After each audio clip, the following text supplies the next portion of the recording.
El Imperio Romano fue el tercer periodo de la antigua civilización romana.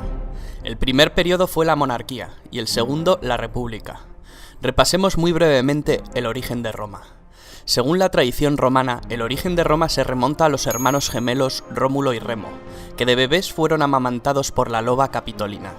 Más tarde, Rómulo mató a Remo y fundaría la ciudad de Roma sobre el monte Palatino, convirtiéndose en su primer rey. La forma política de Roma será la monarquía hasta que fue expulsado el último rey, Tarquinio el Soberbio. Después de la expulsión del monarca se creó un senado permanente que decidió abolir la monarquía, convirtiendo a Roma en una república. Durante la etapa republicana, su principal competidora fue la ciudad púnica de Cartago. Las guerras púnicas llevaron a Roma a salir de sus fronteras naturales, en la península itálica, y a adquirir poco a poco nuevos dominios que debía administrar, como Sicilia, Cerdeña, Córcega, Hispania y Liria. Fue en ese momento, al comienzo mismo de la República, cuando las conocidas siglas SPQR, Senatus Populus Quae Romanus, algo así como el Senado y el pueblo romano, se convirtieron en el símbolo de Roma.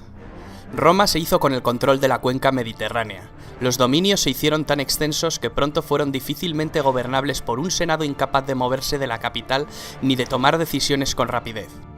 Así fue como surgieron personajes ambiciosos como el general Julio César, quien no solo amplió los dominios de Roma conquistando la Galia, sino que desafió la autoridad del Senado romano y reveló la importancia que tenía poseer la autoridad sobre las tropas para obtener rédito político.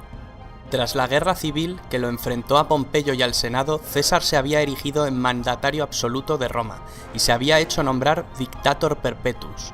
Tal osadía no agradó a los miembros más conservadores del Senado romano que conspiraron contra él y lo asesinaron durante los idus de marzo, dentro del propio Senado, lo que suponía el restablecimiento de la República, cuyo retorno sin embargo sería efímero.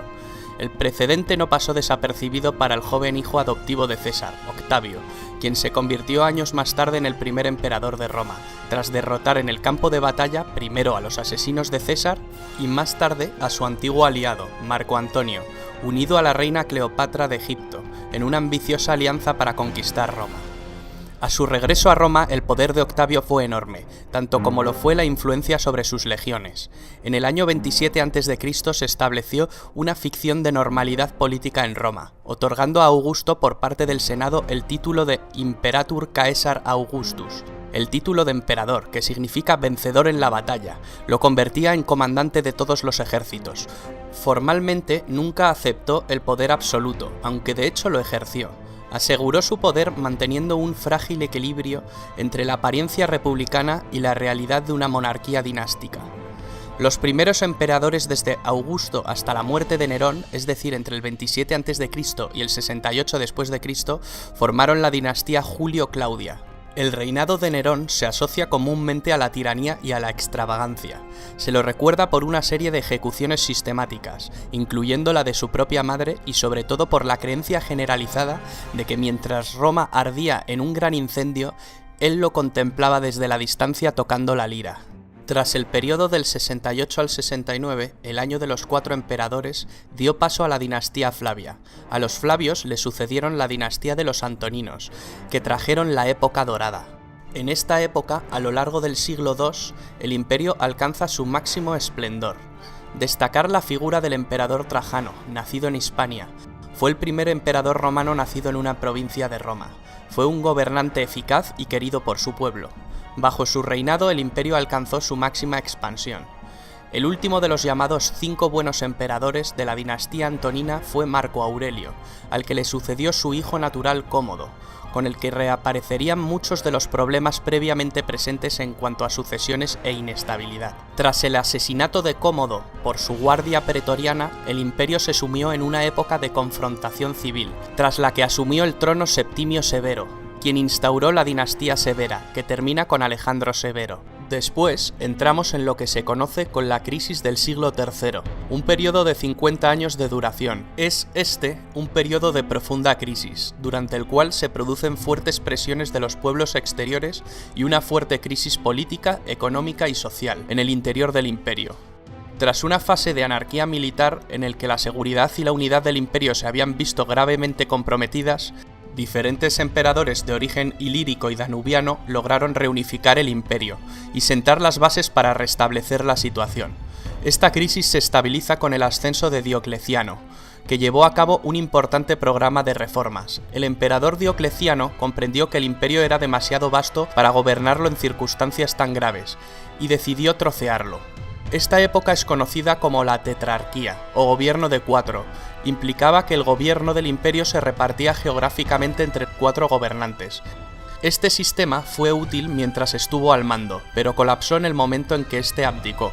La gran persecución de Diocleciano fue la última y quizá la más sangrienta persecución de cristianos en el Imperio Romano. El sistema de la tetrarquía desembocó en una lucha entre gobernantes en la que solo podía quedar un emperador. Este fue Constantino el Grande, legalizador de la religión cristiana por medio del Edicto de Milán en el año 313. Convocó el primer concilio ecuménico universal en Nicea, en el año 325. En este concilio se unifican los dogmas y se sientan las bases del credo oficial. Se considera que esto fue esencial para la expansión de esta religión. Constantino fue el primer emperador cristiano.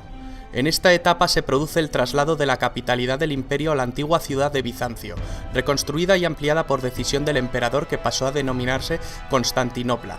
El imperio poco a poco fue entrando en declive.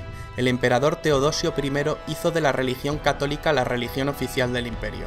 Tras su muerte, en el año 395, llega por fin la división administrativa del Imperio Romano en 2 mitades repartidas entre sus 2 hijos.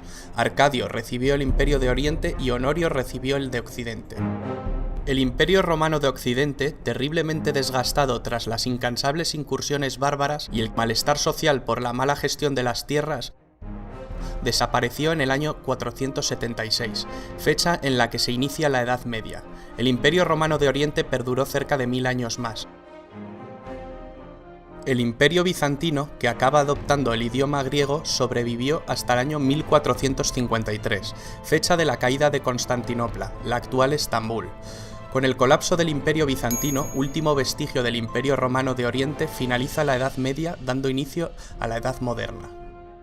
El Imperio Romano en su época dorada estuvo en constante expansión, pero dentro de las fronteras del imperio reinaba la paz, lo que se conoció como Pax Romana, que permitió al imperio alcanzar su máximo desarrollo económico, comercial y territorial. En la cúspide de su poder, el Imperio Romano dominaba 3 continentes y numerosas urbes. Allí donde conquistaba, construía. La mayor evidencia del poderío del Imperio Romano es quizá su arquitectura y su ingeniería. Anfiteatros donde se presenciaban espectáculos de luchas de gladiadores, circos donde se realizaban carreras de cuadrigas, teatros que vieron representaciones de tragedias y comedias, termas, acueductos, calzadas, templos para los dioses, basílicas para administrar justicia. Porque no solo nos dejaron un gran legado arquitectónico, una de las mayores herencias fue quizá el derecho romano, uno de los más importantes cuerpos de legislación de la humanidad, y sin duda alguna el primero de Occidente y base del derecho actual. El Imperio Romano consiguió dominar una vasta extensión territorial, con unas mismas costumbres, un mismo modus vivendi para una ciudadanía multiétnica. Este dominio territorial no fue posible sin el ejército más poderoso del mundo, y sus unidades de infantería, las legiones. Durante el Imperio el ejército estaba formado por 30 legiones de unos 5.300 hombres cada una. Cada legión se dividía en 10 cohortes, y estas a su vez en centurias. La centuria era la unidad básica de infantería, formando la espina dorsal de las legiones. Cada centuria constaba de 80 hombres y era comandada por un centurión. Para entrar en la milicia, una condición indispensable era ser ciudadano romano. Los esclavos lo tenían completamente prohibido. La sociedad se dividía en varios estamentos. Los ciudadanos romanos se dividían en patricios y plebeyos. Se denominaba patricios a las familias más antiguas de Roma, quienes formaban una aristocracia.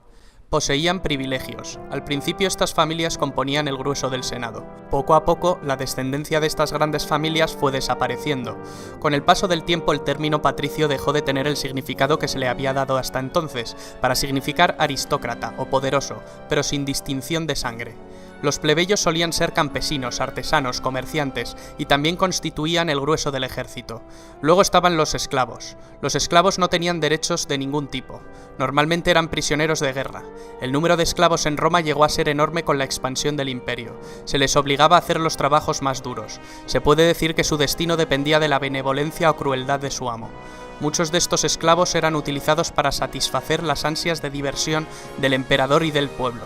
Los esclavos podían ganar su libertad de diversos modos. A los esclavos liberados se les llamaba libertos. Para bien o para mal, Roma está enraizada en nuestras tradiciones políticas, culturales y literarias, en nuestra forma de pensar.